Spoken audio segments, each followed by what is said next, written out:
parte și de o erupție vulcanică, vulcanul Sabancai, zice Dorian.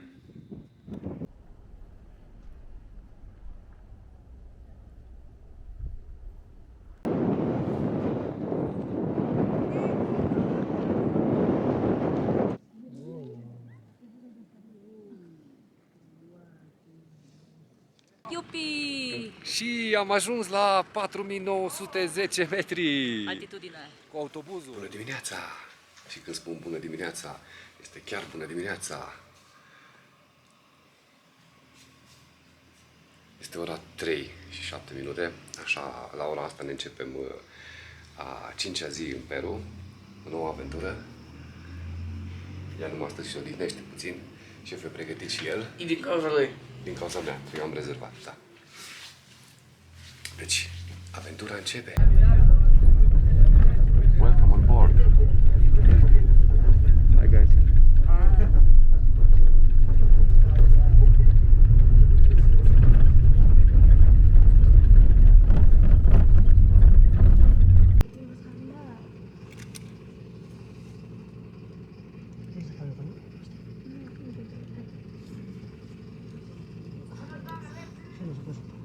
Plaza de Armas. By night. Și ghidul nostru care strigă pe cineva în piață.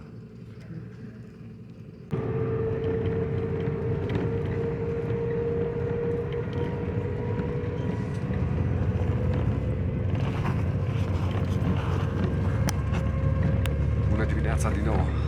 Am depășit toate recordurile de altitudine. Suntem la 4720 de metri în autobuz. Și ca o chestie deosebită, cred că vom avea parte și de o erupție vulcanică astăzi, filmarea de astăzi. So, stay tuned, că așa se pare un vulcan erupe. Și prima oprire în Shivai, la 3500 de metri, în zona canionului, unde vom lua micul dejun. Și surpriza cea mai plăcută a dimineții, am întâlnit compatrioți la masă și erau cu noi în autobuz. Eu habar n-am avut. Deci românii sunt peste tot. Bună dimineața! Acum mâncăm. Am terminat micul dejun. Ne îmbarcăm din nou în autobuz. La câteva minute după ce am plecat de la restaurant, am intrat în zona canionului Colca. Accesul în zonă se face contra unei sume de 70 de soli. Modice de 70 de soli de persoană. Din nou, pentru cei din Peru, suma este alta, nu știu care. 45. Știu să facă turism. Așteptăm peisajele și condorii. Uitându-te pe geam, nu ai zice că te afli la munte la peste 3000 de metri. Acum suntem la 3200 de metri. Au terasat civilizațiile Inca și pre-Inca toate înălțimile astea ale anzilor și acum cultivă. Cultivă sau cresc animale plin de vaci. Da, Huayna Punku, un mirador aflat la 3561 de metri, de unde se vede Vadea Colca.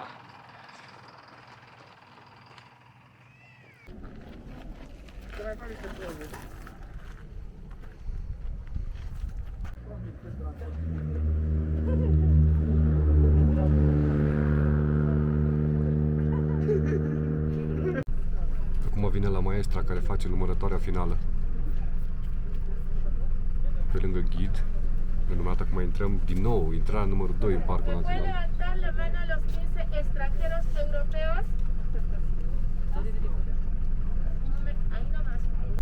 Verificările se fac la sânge aici. Am ridicat toți mâna, care cum, cine sunt din Europa, care sunt din Peru, care sunt peste 60 de ani, care sunt sub.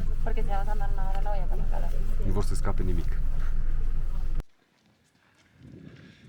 parte dintre noi au avut posibilitatea să opteze pentru o tură de trekking. Nimic deosebit. Altitudine 3800 de metri. În inima canionului, da, ne-am depășit, în momentul ăsta avem parte de un nou record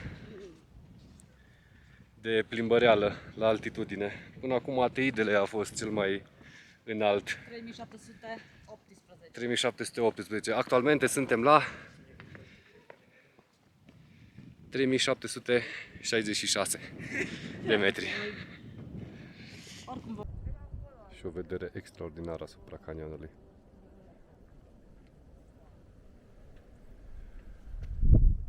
Canionul are o adâncime de 3200 de metri.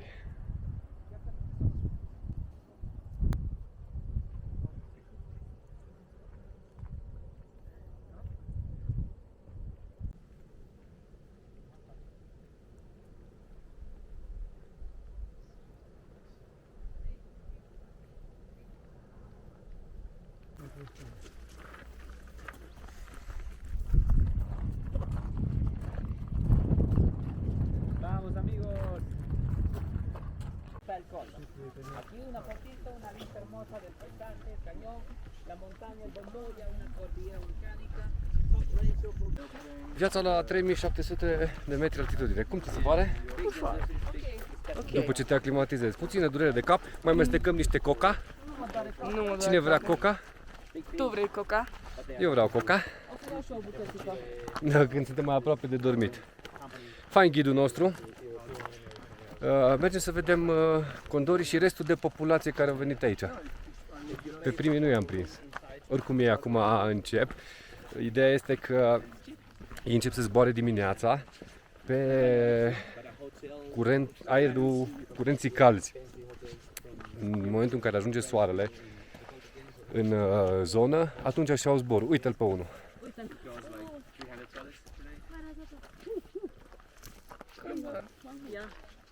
Deci vom vedea mai mulți, cu siguranță. Ca la orice obiectiv turistic, de când cu ridicarea restricțiilor, e multă lume venită să vadă condorii care zboară.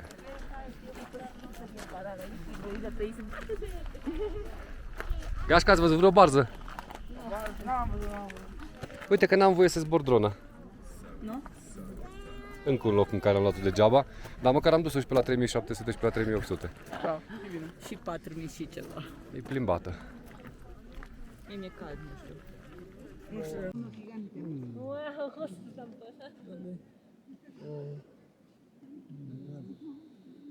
Asta pe cafea, nu?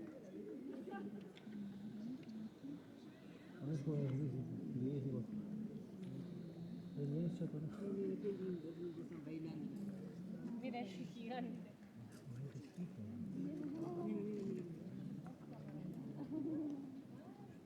Camina, mira. Wow, vine harto.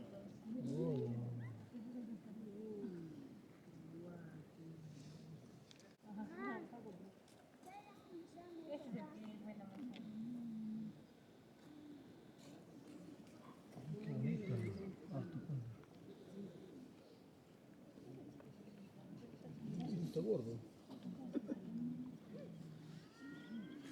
Está gordo. Greu la deal cu băii mici. Da, reușim să urcăm și dealul ăsta, nu Dori? Da. Faine priveliștile de sus, de aici.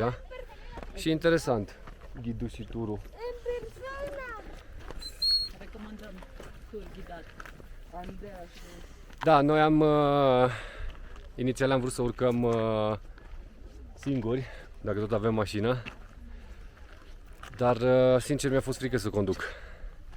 N-am condus niciodată la peste 4000 de metri. Și aici, în pasul Patapampa, mai târziu o să ajungem din nou în el, se ajunge la 4900.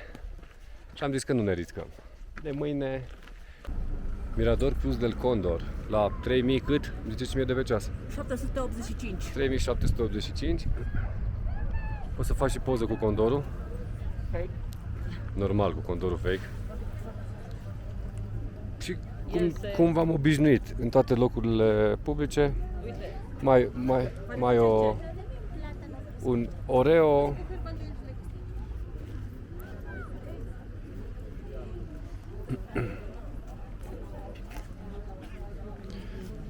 Dacă vrei să faci poză cu baby alpaca,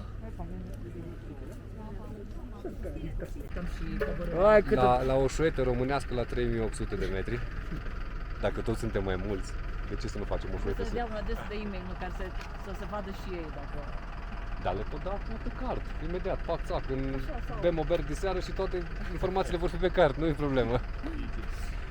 O chestie bună și interesantă, sunt pregătiți pentru orice și au adus chiar și o ambulanță, probabil, lipsa oxigenului. Bravo lor! Cine vrea să încerce un fruct local? Eu. Fac și țuică. And you will find them fruits of their fruit, over those cactus. 200 types of different cactus here we have in Peru. This is the most important because we have good, really nutritional complements from this fruit. Potassium, for example, 4 times than a banana it has. Antioxidants, it's very juicy, then it's really E un fruct al unui cactus care este foarte nutritiv. Esto tiene ¿Cómo más de se 4 llama? veces de ¿Cómo se potasio llama? que el plátano, ¿ah? Antioxidantes, bueno para el hígado, para la diabetes, para regular el flujo sanguíneo. Care e nombre? Sancayo. Sancayo. Hai să dăm și cât de bune. Țuică de Sancayo. Hey guys, optional, a juice of Sancayo. Ca un Here, kiwi mult mai acru. the bartender, he also prepares some cocktails. You know pisco sour, right?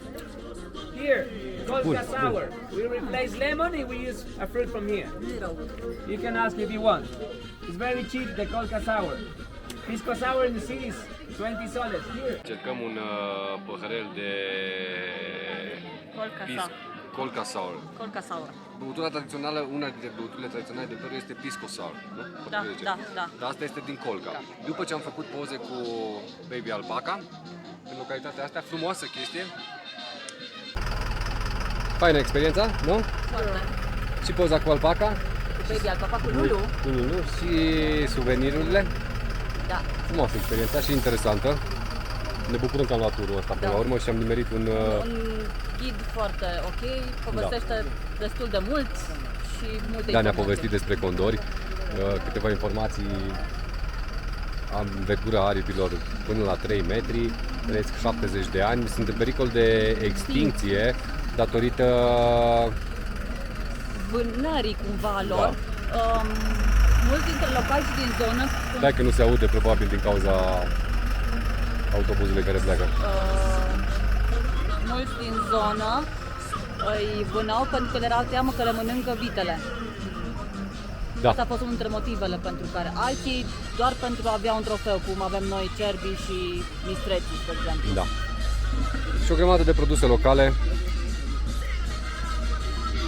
După cum am mai spus, încurajează turismul și dezvoltarea comunităților locale.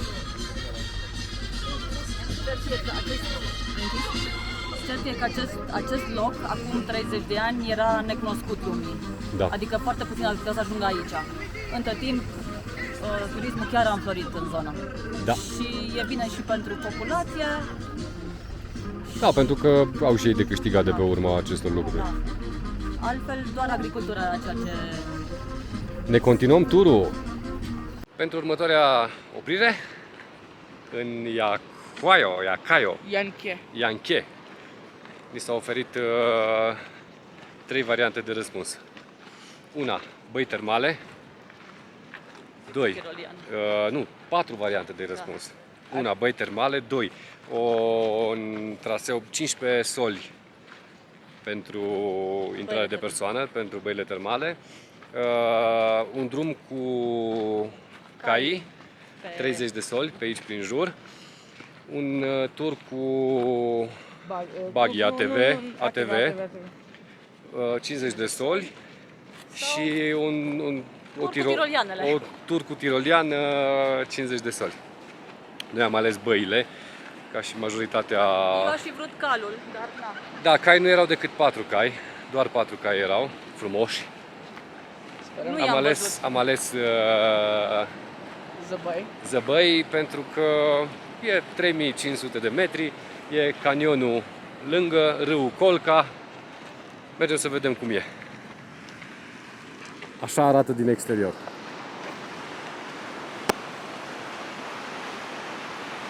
Băile probabil sunt acolo. Acolo sunt mai multe. Din nou pe un pod suspendat. Stai să vină și mami.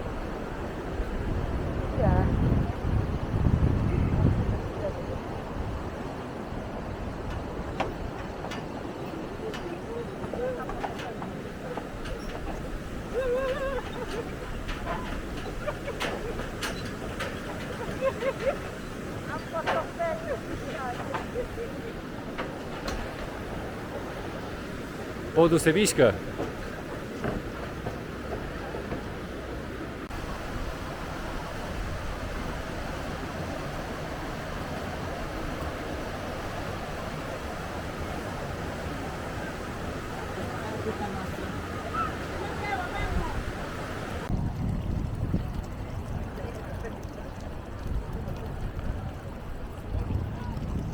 Și cu băița, după El Condor Pasa. Cum a fost, Juni? Fain. Ți-a plăcut? Da. Promovez. Promovezi. Puțin cam cald apa. Da, pentru unii puțin cam cald. Pentru temperaturile de afară. Da, mergem mai departe, mergem să mâncăm. Eu nu vreau să mănânc. Eu aș prefera să nu mâncăm. N-aud nimic. Mâncăm sau nu? Mâncăm. Cineva este în creștere. Și momentul mult așteptat în ultimele 2 ore de frățică. Mâncarea, experiența culinară. Mergem să mâncăm.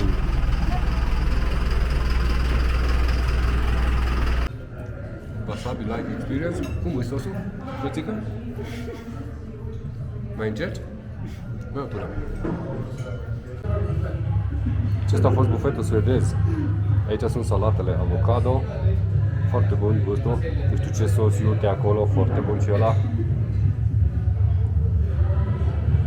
Alpaca, bună, la cuptor.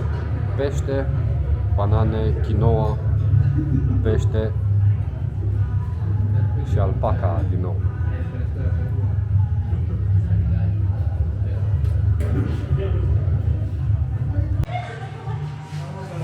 Să ne târâm până la autobuz. Foarte bună mâncare. Am avut parte de un festin culinar. Circa, v-am arătat și în filmare, 25 de feluri de mâncare. Alpaca e foarte bună. Seamănă ceva între oaie și vită, dar mai multă oaie aduce. Da, mie mi-a plăcut ardeiul plus cu alpaca, de exemplu. Voi nu i-ați încercat.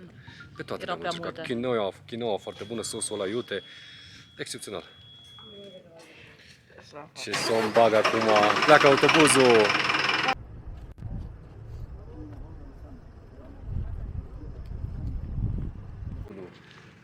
Iupi! Și am ajuns la 4910 metri Altitudine. cu autobuzul. O să ziceți că ce mare brânză că ați venit cu autobuzul, dar după un Colca Sur și 5 ore dormite și stat o zi întreagă la peste 3600 de metri, este o durere de cabeza, La cum el. se zice, la mine, nu. da. Aici este un viewpoint al vulcanilor. Iarăși au început să fumege. Da, și avem parte în live și de o erupție vulcanică. Ca să fie totul complet. Cum e? Dureri de cap? Da. Înălțimea mare. Eu am luat un nurofen puțin înainte și parcă m-am mai lăsat. Frunze de coca, cred. Da, Și nurofen. da, și frunze de coca și nurofen. Da, altitudinea e puțin cam mare. Bine, dar tu te droghezi cu alte chestii. Avem parte și de o erupție vulcanică, vulcanul Sabancai, zice Dorian. Erupe de câteva zile. Filmează tu, faci tu poze.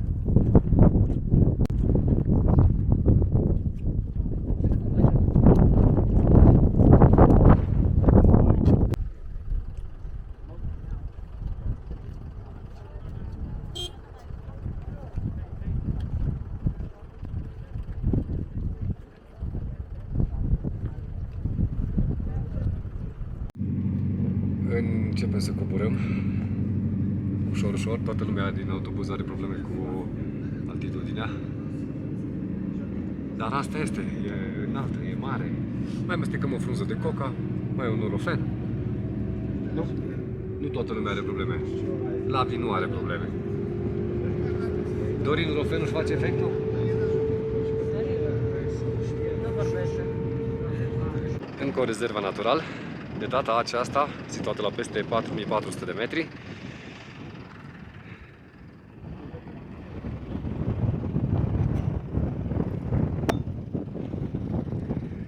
Alpaca în mediul lor natural.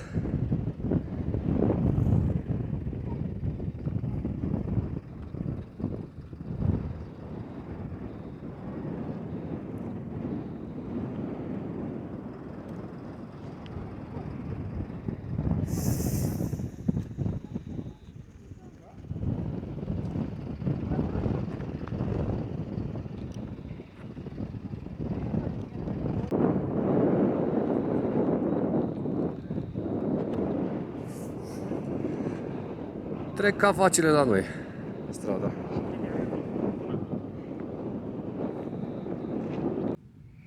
Le-am văzut și pe fetele, cochetele care treceau strada. Suntem controlul la peste 4000 de metri.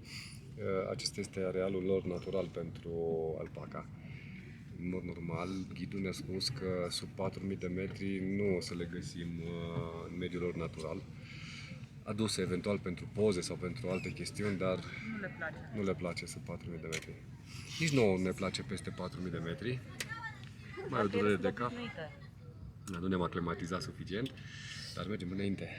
Foarte interesantă ziua, foarte interesantă. Dacă v-a plăcut și vouă, nu uitați să vă abonați canalului. Subscribe, un like, un share. Dori nu? Dori are puțin dureri de cabeza. Și cum a fost până acum? Foarte frumos. Ce? Da? Stat afară? A, nu. Călătoria. Călătoria. Experiența. Extraordinară. Poți să cumperi de acolo, poți să cumperi o toaletă cu un de ăla, cu un sol? Nu, poți doar să o folosești cu un sol. A, vale. Deci Ok. totul costă. Nu mergi să faci ceva. Pișul la 4000 de metri. Da, un sol. E preț bun. Și ăla e Piciu Piciu sau Machu Picchu? Nu, Piciu n-avea ceva zăpadă pe el sau din partea cealaltă. Guys, încă o zi, a 5-a aproape gata. Cum a fost? Extraordinar. Frumoasă. Extraordinar. Extraordinar. Deci Arequipa nu merită să o ocoliți, să o tratați cu dispreț, cu ignor. Dacă ajungeți în Peru, Arequipa e un loc. Colca Canyon și orașul în sine e extraordinar. Încheiem seara tot aici, în centru, că autobuzul e tras țapă și nu ne-a mai dus la hotel. Era o circulație oricum groaznică.